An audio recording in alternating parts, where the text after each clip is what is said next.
आऊदु बिल्लाहि मिनश शैतानिर रजीम बिस्मिल्लाहिर रहमानिर रहीम अस्सलामु अलैकुम व रहमतुल्लाहि व बरकातुहू।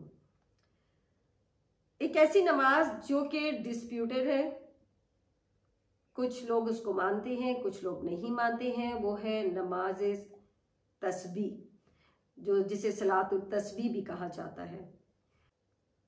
सुनन अबी दाऊद की एक हदीस है, 1297 नंबर है। अब्दुल्ला बिन अब्बास रदियल्लाहु अन्हुमा कहते हैं कि आप सल्लल्लाहु अलैहि वसल्लम ने हजरत अब्बास बिन अब्दुल मुत्तलिब रदियल्लाहु अन्हुमा से फरमाया, ए अब्बास, ए मेरे चचा, क्या मैं आपको अता ना करूं, क्या मैं आपको भलाई ना पहुंचाऊं, मैं आपको 10 ऐसी बातें ना बताऊं कि जब आप इन पर अमल करने लगेंगे तो अल्लाह ताला आपके अगले पिछले छोटे बड़े जाने अनजाने खुले छुपे सारे गुनाह माफ कर दिए जाएंगे।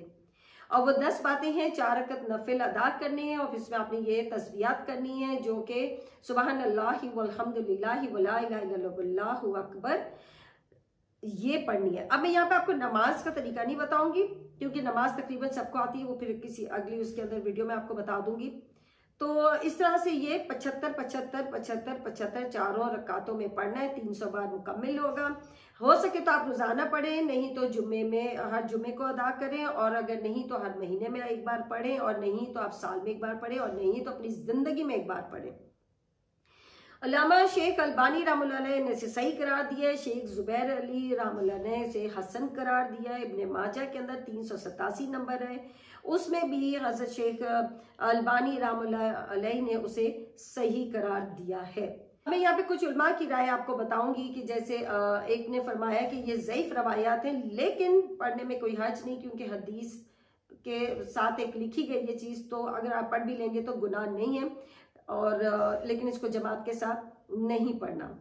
और एक ने तो बहुत सख्ती दिखाई है, उन्होंने तो बोला है कि रवायत को रवायत की बुनियाद पर कबूल या रद्द करना चाहिए। उन्होंने कहा कि रसूल अल्लाह सल्लल्लाहु अलैहि वसल्लम की तरफ किसी बात की निस्बत ऐसे नहीं की जा सकती जिसकी कोई और नज़ीर ना मिलती हो। उन्होंने बड़ी डिटेल में ये बात की है, और वो ये कह रही हैं कि आप पहले उसकी निस्बत देखते हैं, फिर मुहद्दिसीन का देखते हैं कि वो उसका मेयार क्या है उस बात का, फिर उसके बाद उसकी और जांच पड़ताल होती है, और फिर देखा जाता है आखिर में कि क्या इसका मतन कुरान पाक से मिलता है या उसके खिलाफ है या सुन्नत के खिलाफ है, तो फिर उसे कबूल या रद्द किया जाता है। और नबी करीम खुद सल्लल्लाहु अलैहि वसल्लम ने फरमाया कि मेरे साथ जो है ना झूठ की निस्बत नहीं होनी चाहिए। तो उन्होंने कहा कि अगर कोई काम इज्तिहादी आपने करना है तो अपने अकली उससे इस्तदलाल से आप करें, आप उसमें इबादत के मामले के साथ ऐसे ना करें, क्योंकि दीन के बारे में बड़ी सोच समझ के बात करनी चाहिए, खास तौर पे जब इबादत का मामला हो। तो ये उन्होंने कहा कि कुछ सूफियाना किस्म की ये रवायात हैं जो जिसका कोई सुन्नत से ताल्लुक नहीं है।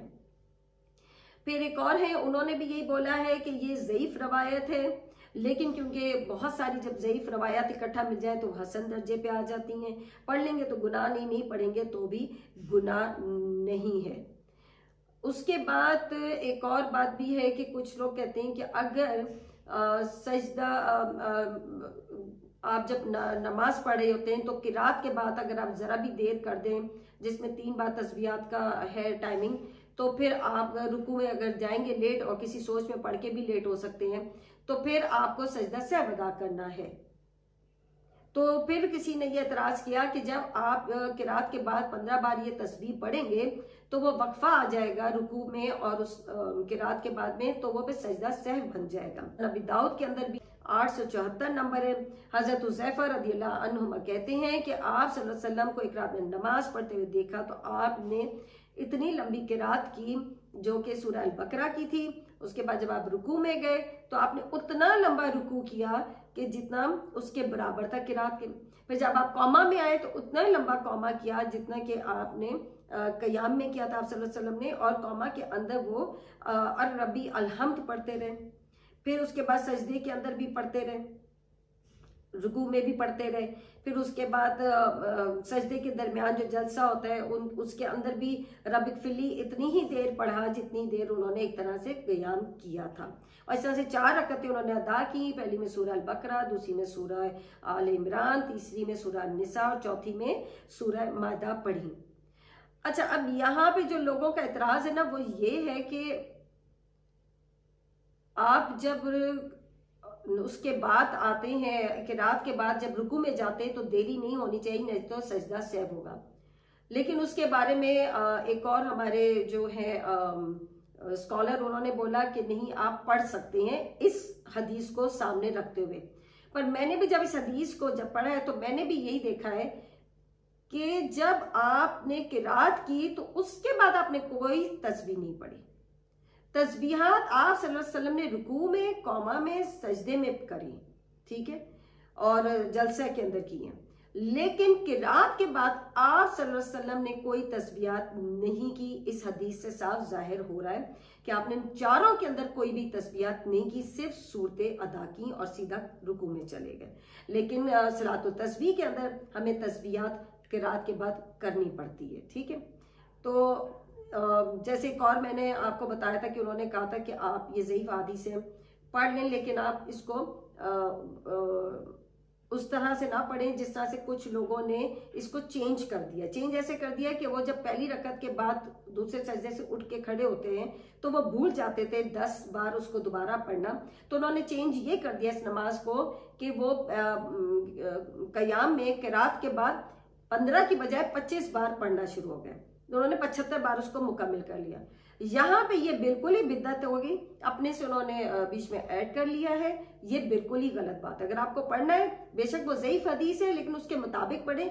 ये गलत काम ना करें कि अपने मसलिक को तरजीह ना दें, आप अपने दीन को देखें कि दीन आपका क्या कह रहा है। तो अगर आप नमाज पढ़नी है तो फिर उसी हिसाब से पढ़ें जैसे जिक्र है। मेरी भी अब सोच यही है कि वो चीज़ जिसमें झोल है उससे दूर हो जाए, और जिस चीज में झोल नहीं, जिसका हुक्म में खास कहा गया है कुरान पाक में भी, तहज्जुद उसको पढ़ें, अवाबीन के नफिल पढ़ें, चाश्त के पढ़ें, इशराक के पढ़ें, गुनाहों से माफी के लिए नफिल पढ़ें। तो वो जिसमें झोल नहीं, जिसका हुक्म दिया गया, उनको अदा कर लें तो वो ज्यादा बेहतर है। क्योंकि मैं खुद भी इस चीज में आ रही हूँ कि ये दोनों चीजें बराबर नहीं हो सकती हैं। कि अगर आप बोलें कि एक बार पढ़ने से और बार बार पढ़ने में कोई फर्क नहीं है, दोनों बराबर हैं, तो ये बात मेरी भी अकल में नहीं आ रही कि ऐसी कौन सी नमाज है कि जिसको आप साल में एक बार पढ़ेंगे तो भी उतना फायदा है, हर रोज पढ़ेंगे तो भी उसी बराबर है। तो ये चीज मेरी भी अकल से ऊपर चली गई है। और अगर आपको बहुत शौक है ये तस्बीहात पढ़ने का तो आप वैसे ही पढ़ लें। और फिर भी अगर आपको नफिल पढ़ने हैं तो आप दो करके नफिल अदा करें, उसके बाद 300 तस्बीहात बार पढ़ के तो उसको मुकम्मल कर लें, 500 बार पढ़ लें, 600 बार पढ़ लें। क्योंकि अगर आप तस्बीह की बात करेंगे कि आम नमाज के अंदर भी तस्बीह पढ़ी जाती है, तो वो आप देखिए रुकू में भी पढ़ी जाती है, सजदे में भी पढ़ी जाती है, लेकिन उसमें काउंटिंग नहीं है। आपकी मर्जी, आपने एक बार पढ़ना है, 2, 3, 4, 5, 10, 15, 20 बार, वो आपकी अपनी मर्जी है। कहीं पे मखसूस लिखा नहीं हुआ कि आपने इसको कितनी कितनी बार पढ़ना है। बेहतर है कि झोल वाली चीज को एक तरफ कर दें और जो चीज का हुक्म है वो नमाज अदा कर लें। अस्सलाम वालेकुम व रहमतुल्लाहि व बरकातुहू।